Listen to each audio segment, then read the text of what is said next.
Tucson's real estate market in 2021 was pretty hot, but what has 2022 been up to so far? How are outside investors changing Tucson? What are new construction builders doing differently these days to stop losing money? And what are the predictions for what's to come?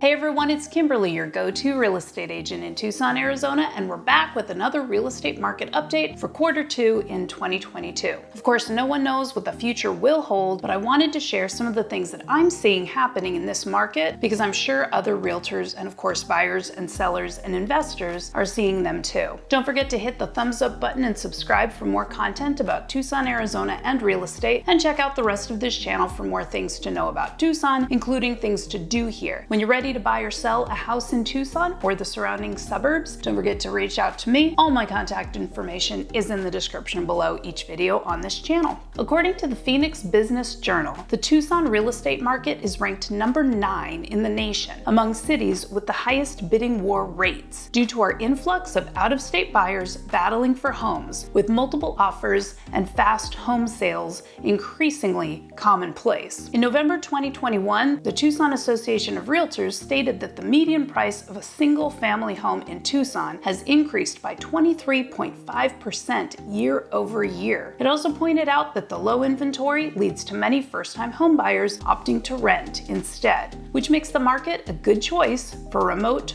real estate investors looking for rental properties to buy. Meanwhile, median rent for a single family home in Tucson is $1,849 a month as of November 2021, an increase of 20.7% over last year. 45% of the households in Tucson are occupied by renters. Today, I want to start by talking about how outside investors have started to change Tucson. One thing I'm starting to notice in the Tucson market, I've been seeing this for a while, but especially in the past 3 to 6 months, is the huge influx of investors from other places. Originally, I was hearing from buyers from other places who wanted to purchase long-term rentals here because Tucson is a much less expensive real estate market than other places. These buyers were not planning to move to Tucson themselves. They just wanted to rent homes to Tucsonans for a profit. And that makes sense because a lot of Tucsonans rent their homes, especially people affiliated with the university and the active military who move here for Davis-Monthan Air Force Base. Well, slowly after that, I started getting calls from people wanting to purchase vacation rentals. And recently, I would estimate about 1 in 3 buyers I hear from are asking about investing in vacation rentals here. Now, I have to say, Tucson's not a bad market to buy a vacation home in. People vacation here all the time during the fall, winter, and spring months to enjoy our weather, and they come for our annual Gem and Mineral Show and our Tour de Tucson bicycling event, or they come to visit the university or whatever. But keep in mind that when visitors come to visit here, we have tons of amazing resorts here and other hotels, and a lot of winter visitors own second homes here or they stay with family anyway. So having half the city's real estate serving as vacation rentals, well, that's not really necessary. Like, Tucson doesn't need that many short-term rental properties. So this whole business of non-Tucsonans buying up the Tucson housing market to use all the houses as vacation rentals for other non-Tucsonans, that's a relatively new thing here. It's not a bad idea, but just keep in mind that we have actual Tucsonans here who also need places to live, whether they're buying or renting those homes. And we also have Tucsonans who work at these hotels and resorts, and I'm just curious if those jobs will be impacted as time goes on. That isn't a prediction, I'm just curious how Tucson's market and economy will be affected. But in the meantime, I have to caution anyone purchasing vacation rentals in Tucson right now, as it becomes more and more popular to buy up properties here to rent out to non-Tucsonans visiting. More homeowners associations might start setting rules limiting how rentals can be used and how many properties in the association can be rented out short term. Some already have these these rules in place. Also, as of this moment, vacation rentals seem to be renting out just fine, but I don't know if that's going to last forever. If we have a recession, or if the city gets completely overrun with vacation rentals, or if the stock market crashes or whatever, it may be harder and harder to make money off of a short-term rental in Tucson. And if that happens, you want to make sure you own a property that is really cool and unique and different, and that really sets your home apart from others. Call me and talk to me about what I think that might look like, and I'll tell you some areas of town that you might want to consider.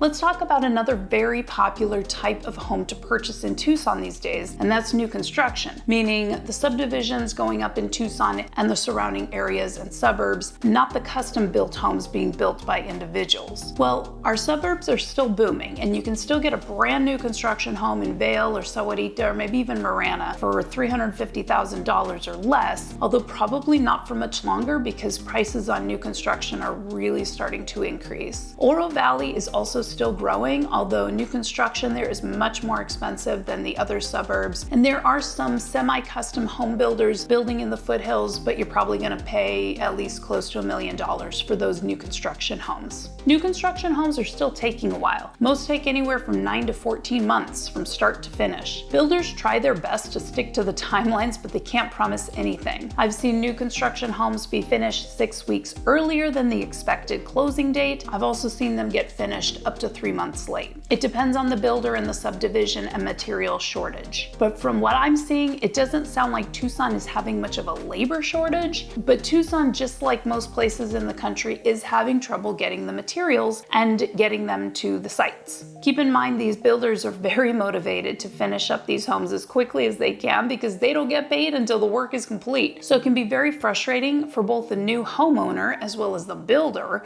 when these homes are not completed by the original estimated completion time, especially because a lot of buyers are purchasing homes contingent on the sale of their home that they live in now, so the timing is sometimes tricky. One bonus for the buyer is that whatever the house costs when they sign the purchase contract, that's what it's going to cost when they close on the home. And that could be 12 to 14 months from now. Even if lumber and steel and windows and electric panels and all those other costs go up in the meantime, these costs will go up for the builder, but not for you as the buyer. Even if the home value goes up between now and 1 year from now, you won't have to pay any more than what is on your purchase contract because you're locked into that price. And that's why I am also starting to see some builders put a hold on releasing their lots until they're in certain stages of the building process. The builders are realizing that materials continue to skyrocket in price, and if buyers are locked into their home price from day one, builders are going to lose a ton of money. It may seem unfair to you, but you may end up on a waiting list for a month or two or more before the builder calls you to actually sign documents and lock in your home price. By then, the original price they quoted you may have increased by thousands and thousands of dollars. But let's change the topic to existing construction. I get a lot of buyers saying to me, I refuse to get into a bidding war and I refuse to overpay for a home. And to them, I would probably say, you may be shopping in the wrong real estate market. I personally think everything's overpriced these days. And I say that because I run comps all day long for properties that my buyers are interested in. And the comps are almost always below what the list price is for the subject property. And the subject property still ends up getting multiple offers, many of which are over list price and many of which are cash. And when something does hit the market that is listed in line or below the comps, there are always multiple offers on the home, and I often have multiple buyers of my own interested in the same property. So unfortunately, if you want to buy a home right now, you just have to realize that most homes will be overpriced, and if they're not, you will get into a bidding war, and that's just how it will be, unfortunately. However, I still stand my ground, and I still strongly advise that you not waive your inspection period or earnest money deposit. I tell my buyers that I will write anything they want me to on that offer, but I do not agree with buying a car before taking it for a test run first. That goes against my beliefs. That being said, I have a few ideas on how to win a bidding war in this market, and it's not just about increasing your offer price. So call me and we'll talk more details if you're ready to buy a home in this market. Let's finish up the video by talking about some market predictions by outside experts. Realtor.com ranks Tucson as one of the top hottest housing markets for 2020. 2022, with sales volume forecast to grow by 14.2% and prices predicted to rise by 8% this year. And even though Tucson has always been considered an affordable city, with real estate prices well below the national average, my friend Diana just sent me this article put out by GoBankingRates.com, which lists Tucson as one of the top cities in the nation that will become unaffordable in the next decade, specifically predicting that if Tucson's real estate market keeps going like it is, the average Tucson home will cost around $453,000 by 2024, at a time when the US median home price is predicted to be only $448,000. We'll see. I hope you've learned a little about Tucson real estate in early 2022 while watching this video. Things are always changing, so make sure you're subscribing to follow along with more Tucson and real estate content. When you're ready to buy or sell a home in Tucson, reach out to me. I'd love to help you out. All my contact information is in the description below each video on this channel, and make sure you're exploring all the content on the channel for more things to do and see and know about Tucson, Arizona, my hometown. I'd love if you hit that like button on your way out the door, and I'll see you in the next Tucson video.